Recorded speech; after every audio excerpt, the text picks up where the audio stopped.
ഒരാളും കൂടി ഉണ്ട്. വേണ്ട വേണ്ട, ഇങ്ങോട്ട് വന്നിട്ട് കടം പറഞ്ഞു. ഇനി തിരിച്ചു കയറുന്നോ?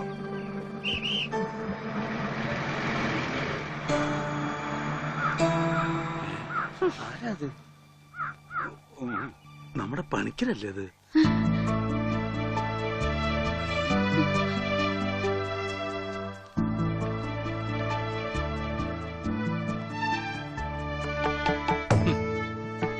താൻ എവിടെയായിരുന്നു പണിക്കരെ?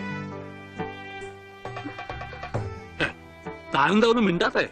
എന്റെ മാഷുടെ മകൻ ഉണ്ണികൃഷ്ണനില്ലാതെ ഞാൻ എങ്ങനെയാ നാട്ടിലേക്ക് മടങ്ങി വരിക? അതുകൊണ്ടാ ഇത്രയും നാൾ ഒളിവിൽ കഴിഞ്ഞത്. അവനെ നഷ്ടപ്പെട്ട അന്ന് മുതല് മാഷ് കൊടുക്കണ പരസ്യം ഞാൻ കാണാറുണ്ടായിരുന്നു. ഇപ്പൊ കുറച്ചു കാലമായിട്ട് പരസ്യം കാണാതായപ്പോ ഞാൻ വിചാരിച്ചു ഉണ്ണി വന്നൂന്ന്, അല്ലെങ്കിൽ മാഷ് മരിച്ചു എന്ന്. ഇതിലേതാ മാഷെ സംഭവിച്ചത്? ഇടോ പണിക്കരെ, ഉണ്ണി വന്നു. ഉണ്ണി വന്നു? എവിടെ? നിക്കണു ഉണ്ണി, നീ അങ്ങ് തടിച്ച നിക്കണു ഉണ്ണി. ഓ അയ്യോ, തൃപ്തിയായി. അയ്യോ, ഇത്രയും കാലം അലഞ്ഞു തിരിഞ്ഞ് നടന്നെങ്കിലും അതിനൊരു പരിസമാപ്തി ദൈവം തന്നൂല്ലോ. എന്റെ ഉണ്ണി, അന്ന് നീ എവിടേക്കാ പോയി?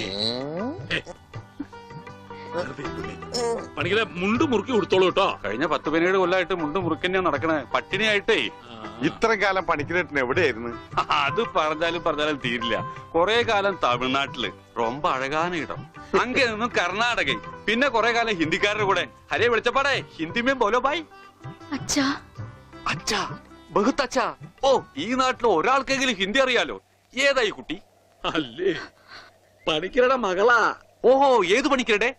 ഓ അച്ഛാ, ആ, അച്ഛൻ എന്നെ മനസ്സിലായില്ലേ? അച്ഛന്റെ അമ്മുവാ ഞാൻ. അമ്മോ മോളെ, അച്ഛനെ എന്നെ മനസ്സിലായില്ലോടി. അമ്മോ മോളെ. അച്ഛന് മോനെ മനസ്സിലായിട്ടാ.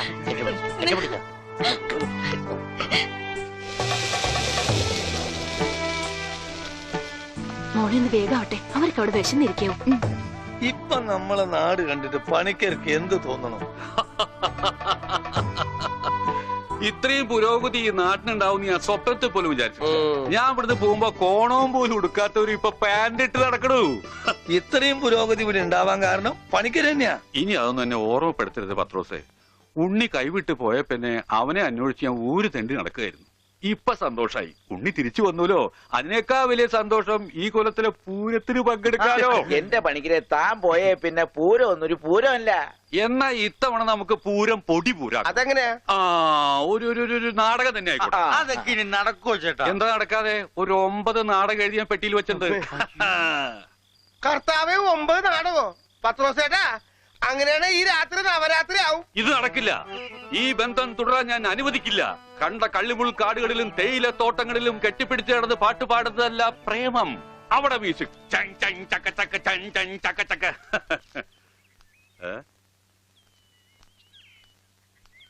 എന്താ ഇത്?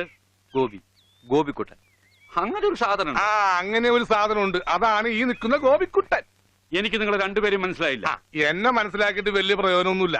ഞാനാ മാഷിന്റെ മരുമോനാ. പക്ഷേ ഈ ഗോപിക്കുട്ടനെ നല്ലോണം മനസ്സിലാക്കണം. ഇത് പണിക്കരേട്ടന്റെ സ്വന്തം അനന്തരവനാ.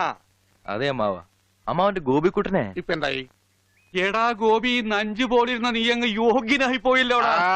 ഈ യോഗ്യൻ ഇല്ലായിരുന്നെങ്കിലേ പണിക്കരേട്ടന്റെ ഭാര്യയും മകളും പട്ടിണി കിടന്ന് ചത്തേനെ. നിങ്ങളൊക്കെ ദൈവത്തെ പോലെ കുണ്ടറപ്പണ്ടല്ലോ ആ മാഷിനെ. കാര്യം ശരി, എന്റെ അമ്മായപ്പനാണെങ്കിലും പറയുമ്പൊക്കെ പറയണമല്ലോ. ആ മനുഷ്യൻ പണിക്കരേട്ടന്റെ കുടുംബത്തെ ഒന്ന് തിരിഞ്ഞു നോക്കുക പോലും ചെയ്തിട്ടില്ല. ഉണ്ണിയെ കുണ്ടെ കളഞ്ഞത് പണിക്കരേട്ടനാണെന്നും പറഞ്ഞ് അവരെയൊക്കെ ദ്രോഹിച്ചിട്ടേ ഉള്ളൂ.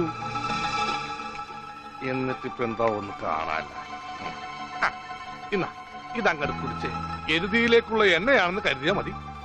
അമ്മാവൻ വിഷമിക്കണ്ട, അവരൊരു ബുദ്ധിമുട്ടും ഞാൻ അറിയിച്ചിട്ടില്ല. ഇപ്പൊ കണക്ക് പറഞ്ഞ പണിക്കരേട്ടൻ ഗോപിക്കുട്ടന് കൊട്ടക്കണക്കിന് കാശ് കൊടുക്കേണ്ടി വരും. എന്തേ? അതൊന്നും തരാൻ അമ്മാവന് കഴിയില്ല എന്ന് എനിക്കറിയാം. അല്ല, ഞാനതൊന്നും തിരിച്ചു ചോദിച്ചിട്ടില്ല. ഓ, സീരിയലിൽ പോലും ഇത്രക്ക് നല്ലൊരു മനുഷ്യനെ ഞാൻ കണ്ടിട്ടില്ല. ഓ, എനിക്ക് ചന്തയിലൊരു കടയുണ്ട്, പിന്നെ വേറെ കച്ചവടമുണ്ട്. അത്യാവശ്യം കാശൊക്കെ ഞാൻ സമ്പാദിച്ചു വെച്ചിട്ടും ഉണ്ട്. എന്റെ മുറപ്പെണ്ണല്ലേ അമ്മു, അവൾക്കും അവളുടെ വീട്ടുകാർക്ക് വേണ്ടി അല്ലാതെ പിന്നെ ആർക്കു വേണ്ടി ഞാൻ ഈ സമ്പാദിക്കുന്നൊക്കെ?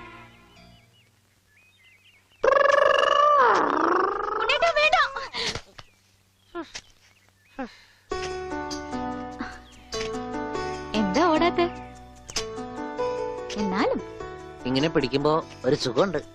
എന്നാലേ ഇനി ഓടാൻ തോന്നുമ്പോ എന്നോട് പറഞ്ഞാ മതി, ഞാൻ പിടിച്ച് നിർത്തിക്കോളാം. ആ. വാ. എനിക്ക് ഓടാൻ തോന്നുന്നുണ്ട്. ഏ? ഓടും ഓടും ഓടും.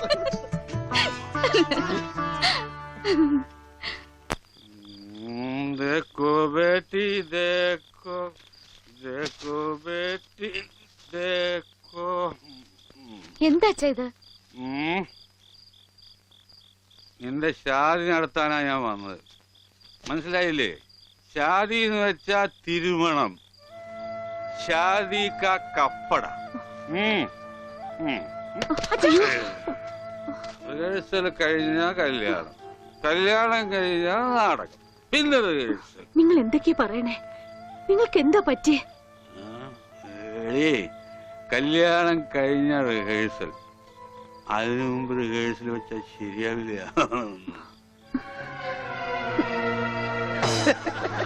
എന്നെ ഗർഭരണിയാക്കിയിട്ട് നിങ്ങൾ സ്വന്തം ഭാര്യയുടെ കൂടെ ജീവിക്കാണല്ലേ?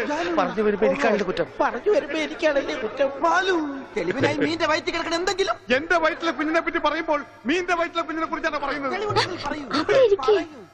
ഒരു പ്രസ്റ്റേജ് എനിക്ക് ഓടാൻ തോന്നുന്നുണ്ട്.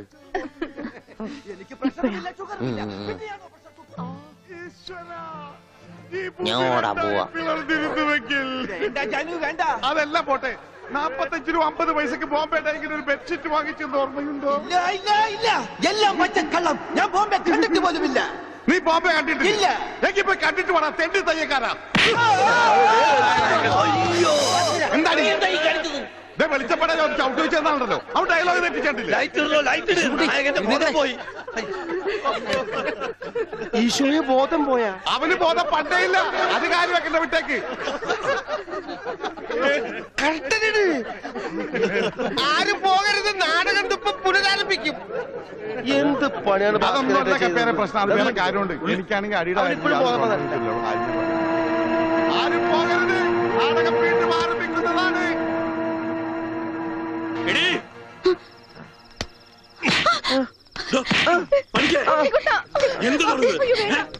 മനസ്സിലായില്ലേ? ഇവന്റെ അസുഖം എന്താണെന്ന് എനിക്ക് മനസ്സിലായില്ലേ? പണിക്കരെ നിങ്ങൾ കാണിച്ചൊട്ടും ശരിയായില്ല. അത് പറയാൻ നീ ആരടി അസത്തെ?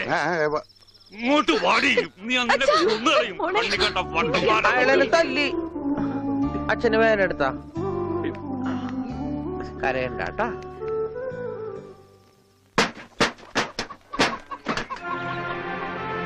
പോയിക്കോ, എങ്ങോട്ടെങ്കിലും പോയിക്കോ. ഇത്രയും നാൾ ഈ വീട് നോക്കാനൊന്നും ആരും ഉണ്ടായിരുന്നില്ലല്ലോ.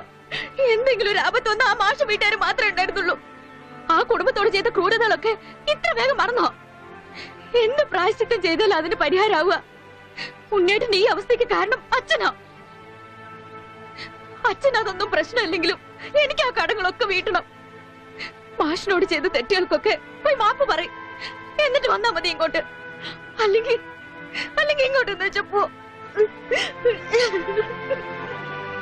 പണിക്കരെ, കുട്ടി പറഞ്ഞാലും കാര്യമുണ്ട്. താൻ ചെയ്തത് പൊറുക്കാനാവാത്ത തെറ്റ് തന്നെയാ.